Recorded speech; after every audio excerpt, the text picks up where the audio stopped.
মোদিজি, অমিতজি এবং রাজনাথ সিংজি, আপনারা বাংলাদেশ সেনাবাহিনী যেটা দেখেছেন ৭২ সালের সেই সেনাবাহিনী এখন আর নাই।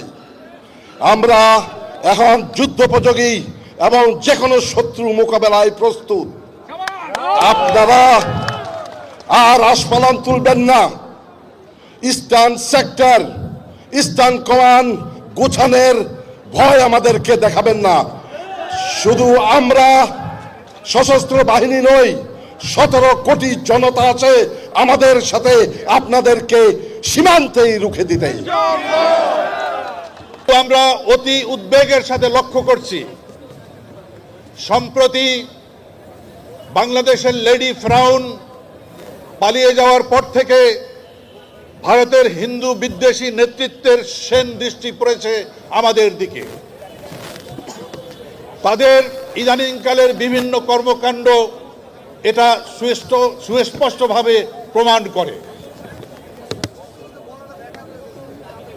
তাদের সর্বশেষ উদ্যোগ ছিল আগরতলা এবং কলকাতার বাংলাদেশি দূতাবাসে আক্রমণ চালানো এবং আমাদের বাংলাদেশের পতাকাকে অবমাননা করা। আমরা এই সমস্ত ঘটনাগুলিকে আমাদের স্বাধীনতা ও সার্বভৌমত্বের প্রতি হুমকি হিসাবে মনে করছি।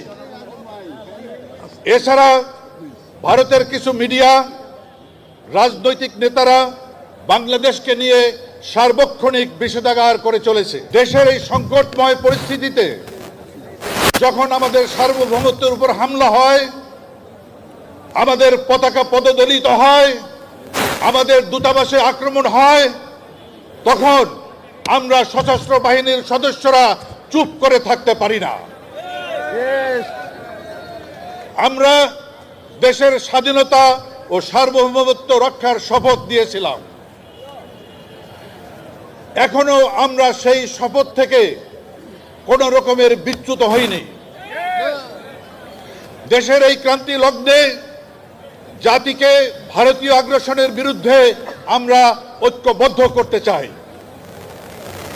আসুন সব ধরনের রাজনৈতিক বিভাজন ভুলে গিয়ে ধর্ম, দল, মতের ঊর্ধ্বে উঠে আমরা আমাদের স্বাধীনতা ও সার্বভৌমত্বকে সুরক্ষা করি।